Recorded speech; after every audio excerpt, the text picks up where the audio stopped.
Before the Rings of Power, there were the Silmarils. Before Sauron, there was his master, Morgoth.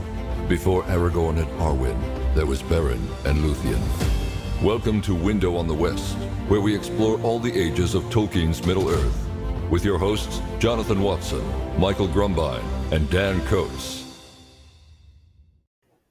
Hey, thanks for joining us again this week as we read through the Silmarillion. This week, we're going to be reading through 2 chapters of Thingol and Melian, and, let me get it right, of Eldamar and the Princes of the Eldaliē, which is another one of those hard words that's there. It's short, but it's still hard.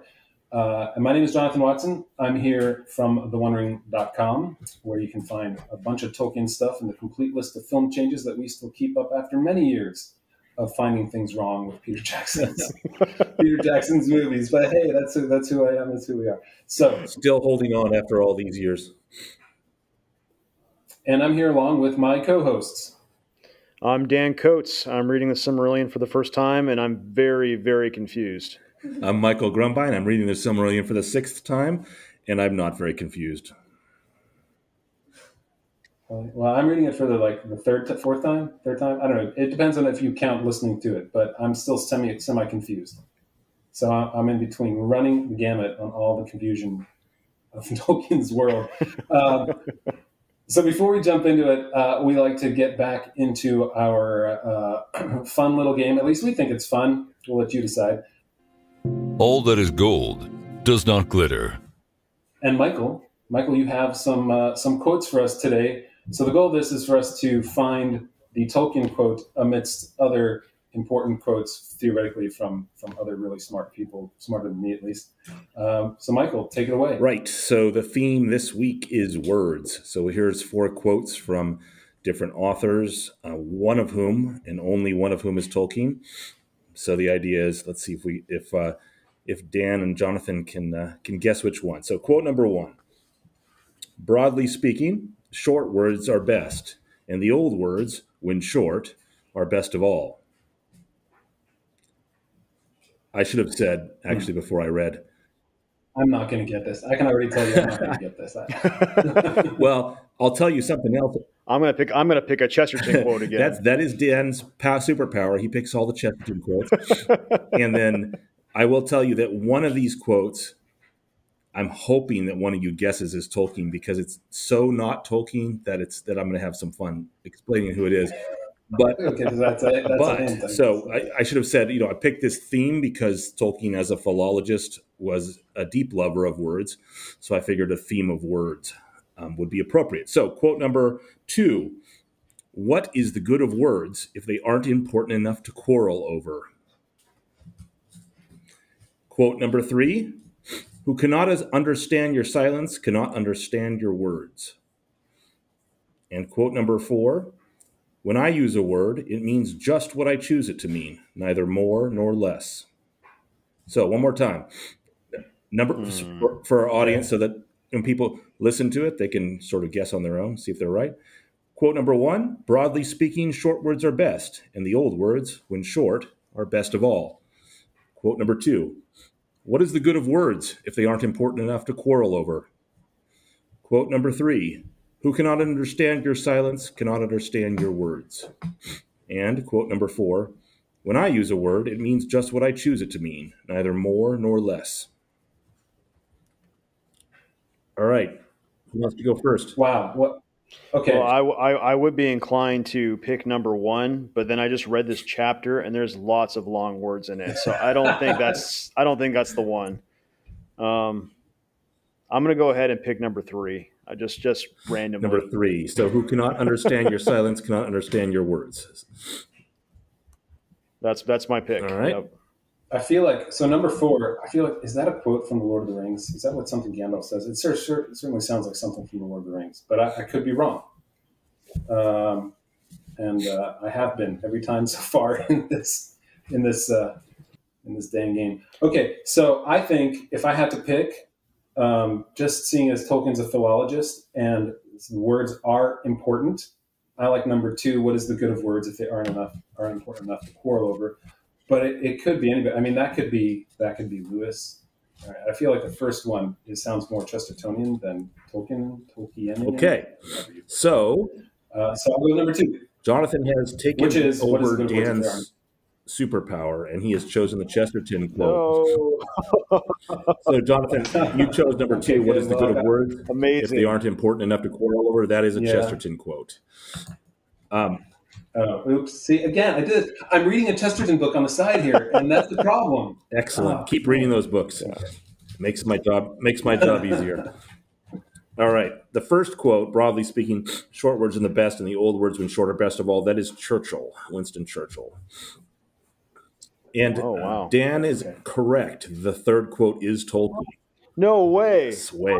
Wow. So, that doesn't sound like that's Tolkien. why I chose it, because it doesn't sound like Tolkien. He's talking about words, and it doesn't sound like him. What is that from? So, I had a 33% chance of picking the right one. So, and the last one, which I really hope one of you would guess, is from Humpty Dumpty, Lewis Carroll. That's a Humpty Dumpty line from Lewis Carroll. Lewis Carroll's Alice in Wonderland. Huh. So right. you both dodged the Humpty Dumpty quote, so that was good. All right. Oh man, well, good job, Michael. Thanks for screwing me again. I'll get have you got one right yet, Jonathan? Says the guy who's run it. I don't think so. Oh, sad. I'm just the guy who's run a Tolkien site for 20 plus years. Well, I have to admit that you're the one who's always posting his quotes. I do have to avoid all the quotes that you post. It's not like I committed to memory. Yeah, I know.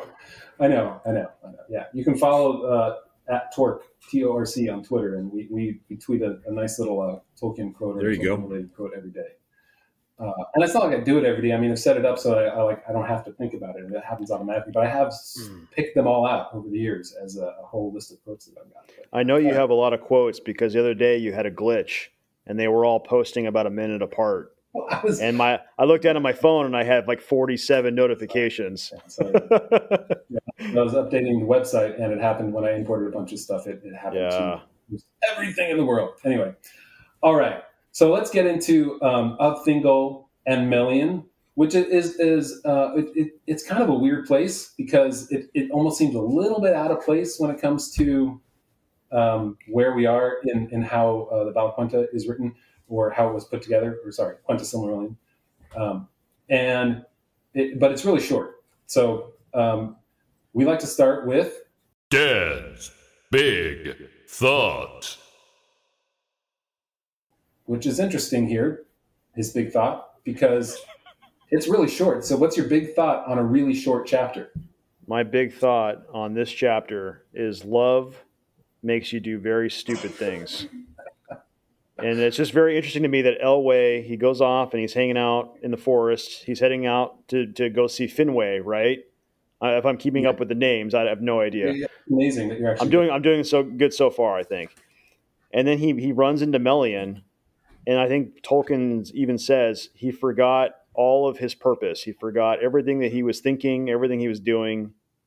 And then he just sits in a trance for like a million years, right? Like he's just there forever.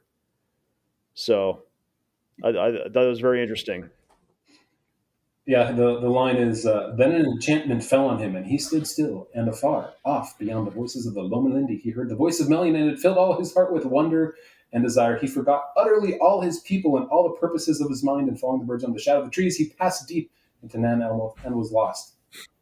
He's like the leader of their whole tribe, and he just forgets them completely. Yep. Well, and we're given a little background to why, right? So Melian is supposed to be the first paragraph of the chapter itself tells us about Melian, and it tells us that she dwelt in the gardens of Lorien. And this is for those of us who've just read Lord of the Rings. This is not Lorien in Middle-earth. This is Lorien in the blessed land of Aman. And it said that none were more beautiful than Melian, nor more wise, nor more skilled in songs of enchantment. So she's already being given credit for being skilled in songs of enchantment beyond everyone. And that we're told that even the Valar would stop what they were doing when she would come singing in the forests and come listen to her. So for all the people to lose a few hundred years standing in a trance over. This is probably the best one. Mm-hmm. But it is interesting. Okay, so yeah, he probably has a good reason, but he's still the leader of their people, and he just totally like abandons It's them. enchantment, So man. I don't know. What are you gonna do? Like, It's it's very romantic. I get it, but yeah. all right. So we'll call this. The subtitle of this episode will be Dan, Enemy of Romance. Well, I don't know. The romance essentially.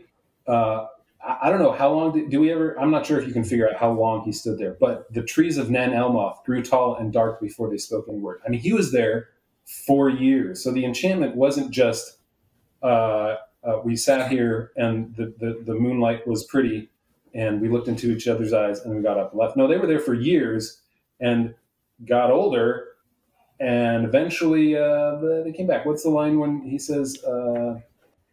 Okay, so the line is in the next chapter. I guess we can come to it then. But perhaps this rivals the whole elves walking on snow, which is completely unbelievable. Which, if you can go back to one of the episodes of the Babylon Bee reads Lord of the Rings, where we had a whole...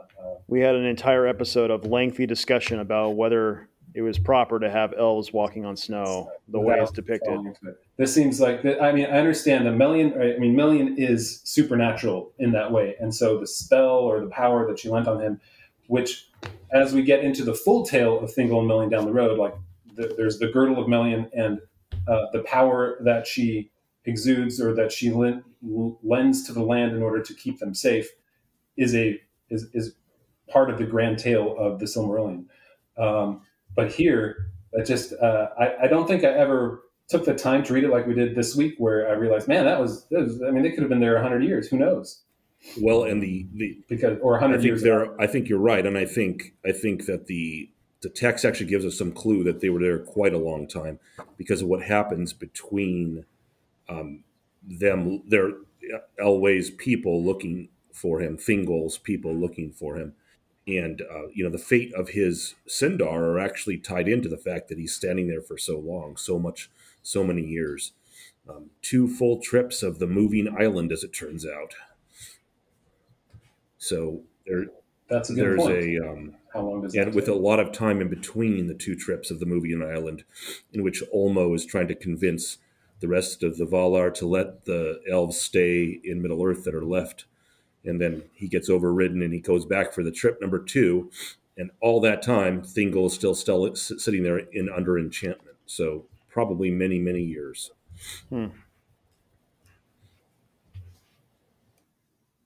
Yeah. This is a weird chapter. And this is another thing that happens where once a decision is made or an event happens, he gets a different name. Correct. So Tolkien's real big on... Everything that happens needs a new name. Names are a big deal to Tolkien. So I found the passage that you were looking for, Jonathan, in the next chapter of what when they find him. But when Elwë awoke from his long trance, he came forth from Nan Elmoth with Melian, and they dwelt thereafter in the woods in the midst of the land. Greatly though he had desired to see again the light of the trees, in the face of Melian he beheld the light of Aman as in an unclouded mirror, and in that light he was content. His people gathered about him in joy, and they were amazed, for fair and noble as he had been, now he appeared as it were a lord of the Maiar, his hair as gray silver, tallest of all the children of Ilúvatar, and a high doom was before him. So physical changes as well as, and not just, I don't think the silver gray hair is him getting old because of all the years.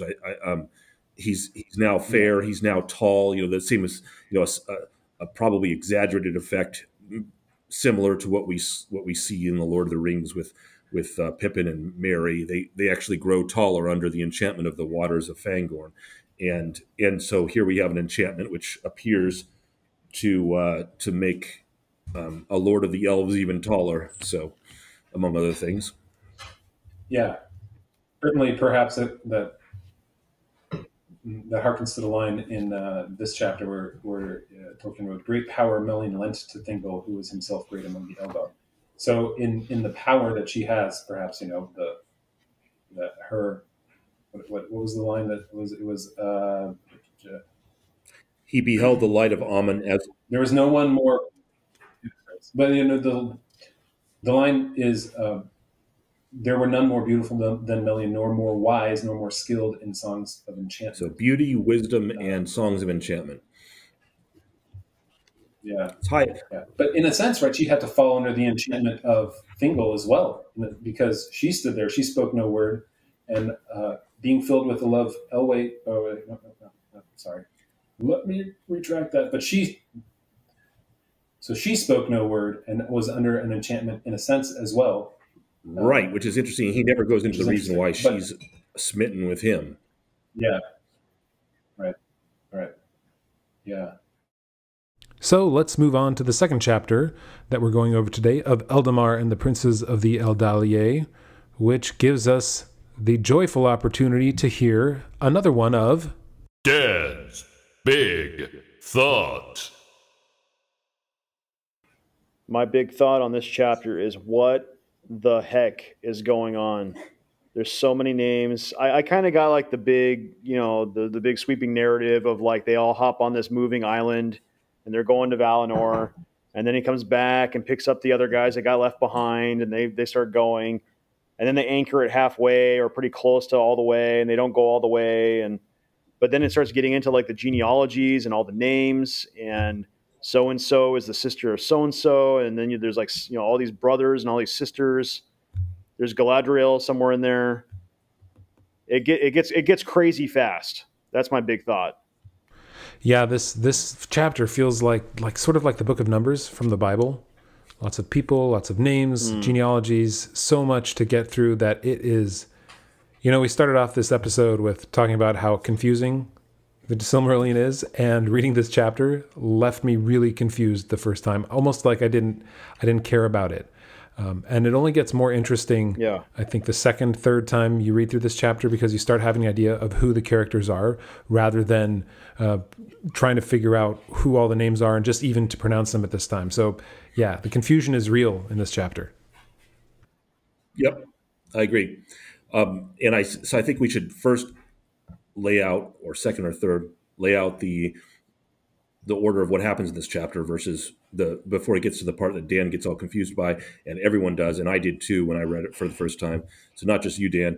It is a lot of names. It's kind of like the Book of Numbers. All right. It's you're just going along there, and all of a sudden all these people, and you're not sure what the importance of many of them are. But as far as events go, what we have happen first is the elves arrive at the shore of Middle-earth, and Ulmo comes to them. And at first they're actually frightened of the ocean. So that's not their first reaction, is not the longing for the ocean. They're actually frightened. And then it says, now Ulmo, by the counsel of valor, came to the shores of Middle-earth and spoke with the Eldar, who waited there, gazing on the dark waves. And because of his words and the music which he made for them on his horns of shell, their fear of the sea was turned rather to desire. So they have fear first, and then it becomes desire with his words and the music of his horns of shell. So that's kind of cool, because, again, we have the music theme reiterated, right? So then he uproots an island, brings it over, and two of the peoples, the Noldor and Vanyar, get on the island and travel back to Valinor. And it says they're welcomed into Valinor, so it means they're over the Pelori Mountains, and they're actually seeing the Blessed Lands at that point.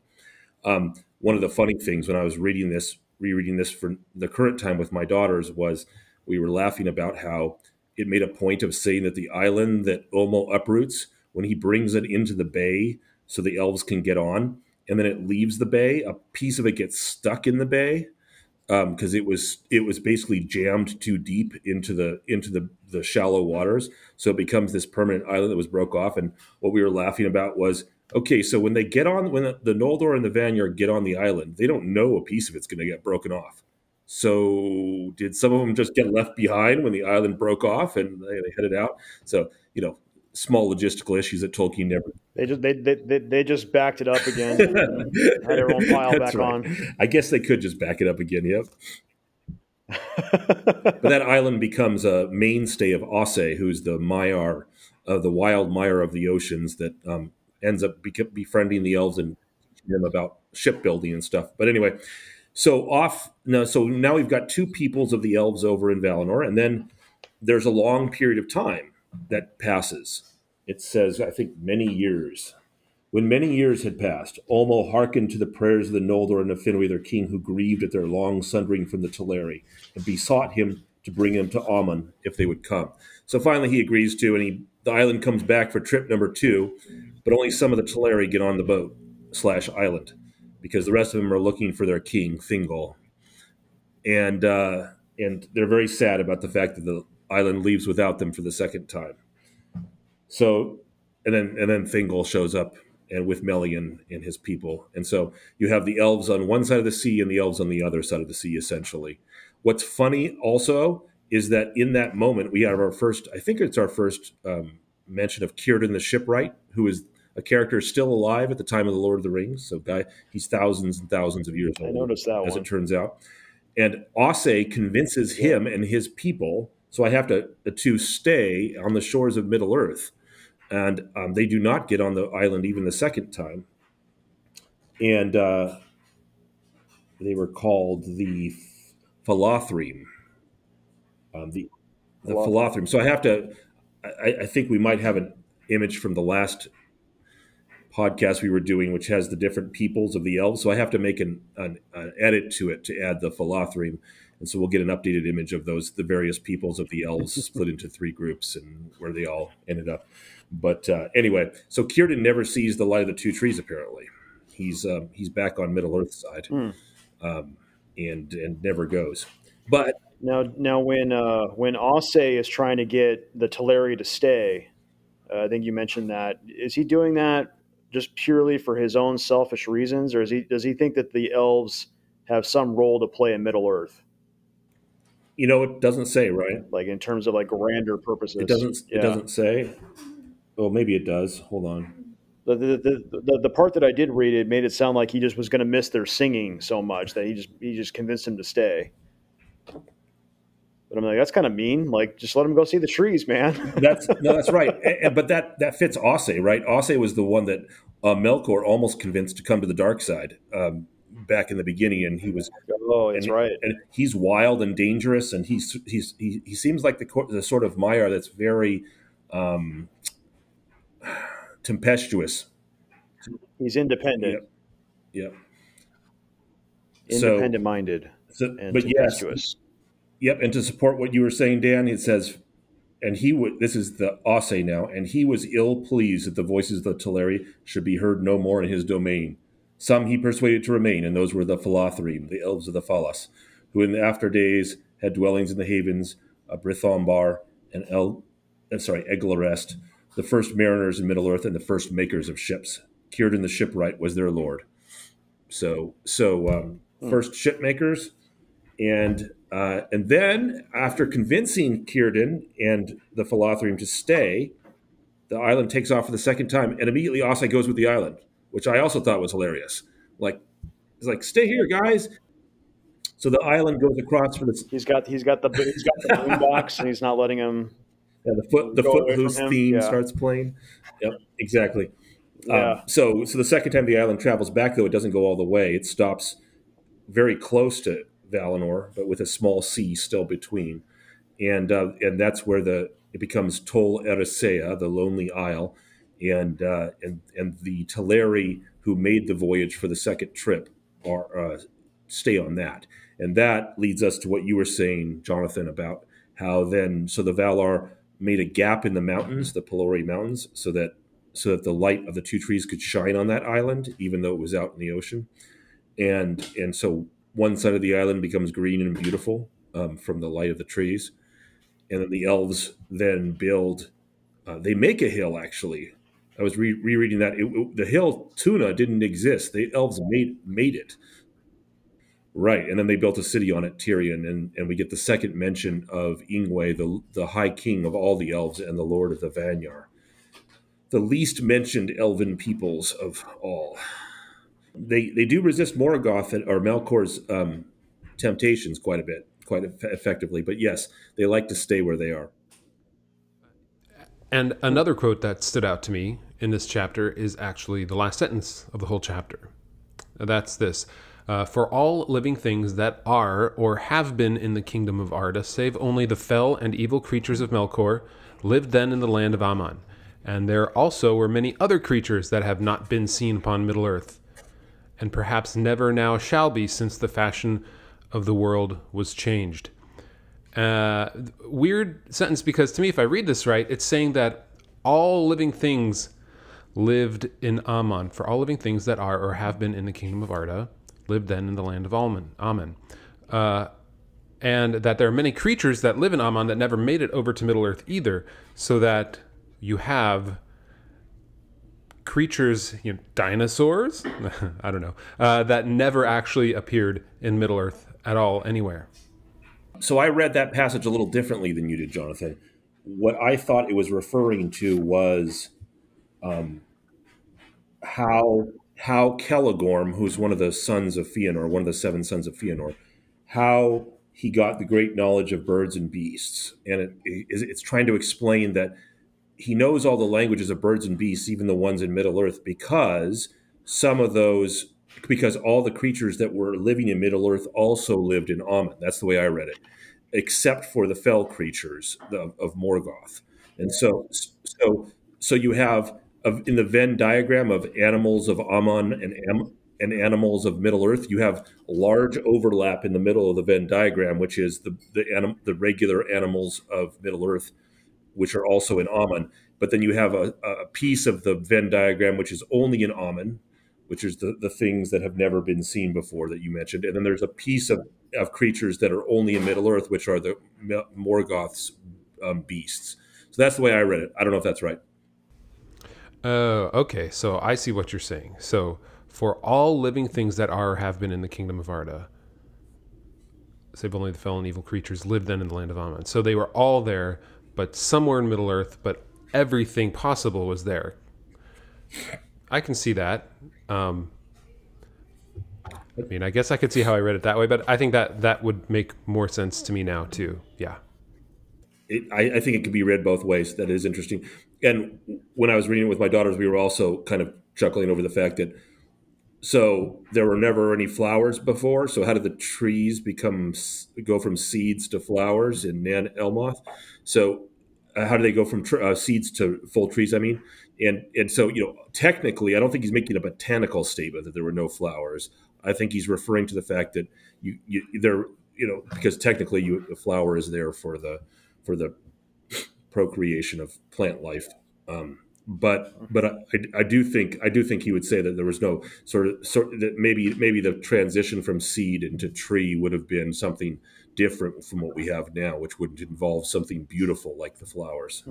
It is interesting to me. It's just now hitting me in this chapter, the stark difference between Valinor and Middle-earth, that the elves have no idea what it is. Like daylight doesn't make any sense to them. Like all they know is the stars. It's very interesting. And that's why that becomes such a primal thing for the elves. They're always hearkening back to the starlight. That's right. Right. There were the stars, and then there were Varda's stars, right? So that we had the stars from their initial creation, but then Varda goes and does her great work and makes all this whole net of beautiful, much brighter stars in preparation for the elves. And that's what they experience when they awaken Cuiviénen. Yeah, and speaking of the elves awakening up at Cuiviénen, so Tolkien loved his languages, and he loved splitting up the elves. I mean, they went from one people group in one location to 10 or 11 different names, and that's confusing, like we talked about. And so we get this chapter that breezes so quickly over so many details of the elves' names and their relationships and the historical events. That reading through it feels like it's part of the bigger story, but that bigger story doesn't work right now because I don't know enough. I have to come back to it because I don't see that bigger picture. So it feels kind of pointless or at least unnecessary because it doesn't feel like it's leading to anything because we don't know yet that it is because we haven't seen the bigger story. It's like reading the Bible. I think you have to have like a common thread or a chain of people, an understanding of why this chain is important. And I just don't have that yet. I know like in the Bible, I can look and say, oh, Jesus. And then that's why the covenant with Abraham is important and Isaac and Jacob. And then all of those long lines of sons, it starts to make sense because it's all coming to a point. So I'm going to ask you guys, does it come to a point, or is it just a long list of names? Well, yeah, it comes to a point. You've kind of read the end point, right, at the end of The Lord of the Rings. But a lot of these names, he's telling you now, right, there's not a whole lot that they do in the story. But for some of these names, there's a lot that they do. So it comes to a point for some of them, but not all of them, I guess. I look at it two ways. One is that, just as Jonathan said, there's a number of names here that become very important. Do they all come to a single point in the way salvation history does? Nope, they do not. It does not come. It does not work that direction. But It does work in reverse, kind of, because it's all about Fëanor in a sense, and what flows from him, most of which is not that great. But there's the various princes. We're going to revisit most of them in excruciating detail as time goes on, and maybe the easiest way to encapsulate the whole thing is to think of it this way. This is all about the Noldor. So it's Finwë as the top of the pyramid. He's the king of the Noldor. Finwë's got three sons by 2 wives and 15 grandchildren. And that's all you got to remember. He's got 2 wives who gave him 3 sons who gave him 15 grandchildren. So Finwë has his first wife, who's the mother of Fëanor, and his second wife, who's the mother of both Thingolfin and Finarfin. And the one thing that this chapter does is it shows us that, elves aren't of one type. I think you can come away from Peter Jackson's films and think that all the elves look the same, they kind of act the same, they're ethereal, etc., etc. I mean, even Legolas has that sort of, he's Sindarin, but he's similar in very many ways to Galadriel, who's not. So it is giving some texture to not all elves are just the same. It's not just one. You have all these different tribes. You have ones that came over and saw the light, ones that never came over, ones that saw the light and then came back to Middle-earth, and then you also have like that island that's sitting out there that didn't quite make it to Valinor.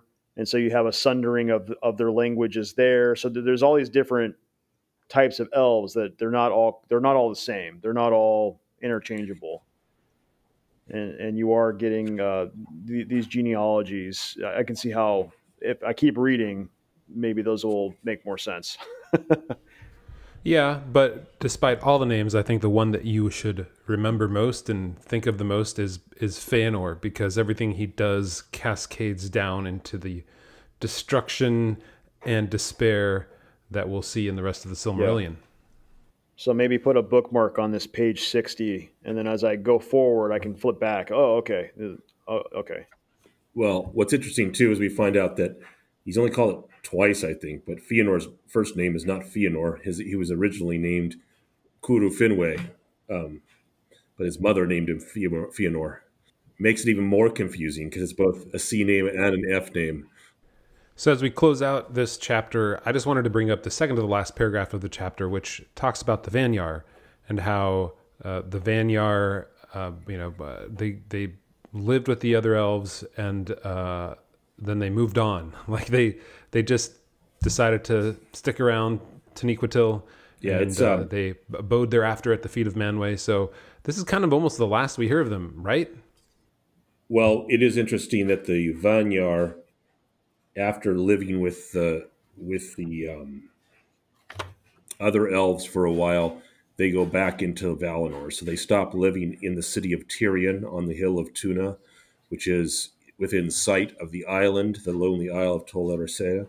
So all of the other elves that came across on the island trips are in one region, but the Vanyar then leave and go back into the interior of Valinor, of Aman.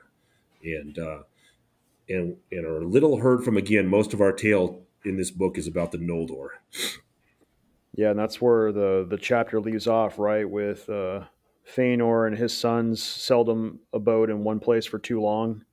So you kind of get the picture that, some of the elves are content, they're going to stay there, and other elves seem like they still have something to do. They're still looking for something. Yeah. And that's a good place to end, right? The elves have something to do, and in fact, something to make, maybe, with the title of the book, The Silmarillion. But thanks for the conversation, guys. Next week, we're going to be moving into Chapter 6 of Fëanor and the Unchaining of Melkor. This week, we don't have an If You Like Tolkien. I'm sorry about that. We'll have one next week again. So thanks for listening. I just want to remind you that you can follow us on Twitter using the username Torc, T-O-R-C. You can find us on YouTube if you go to theonering.com/YouTube. And we have a lot of videos there where we're talking about the Rings of Power and other thoughts and things that are coming up in the world of Tolkien and Middle-earth. So join us there and subscribe there, subscribe here, give us a review. We'd really love that. We want to let other fans know that there are Tolkien podcasts like ours that are just looking to dive into what he wrote, what his motivations were, why it's important to go back to the actual words and not to inject our own sensibilities into what Tolkien wrote. So give us a like, subscribe on YouTube, subscribe in your podcast app, and we'd love that. But we'll see you next week, Chapter 6 of Fëanor and the Unchaining of Melkor. Bye now. See you now. Michael, Dan, and Jonathan want to thank you, the listener, for joining us. Visit us at theonering.com, your source for everything Tolkien, where you can comment on this episode and join the conversation. This is Austin Robertson, bidding you farewell. May the wind under your wings bear you where the sun sails and the moon walks.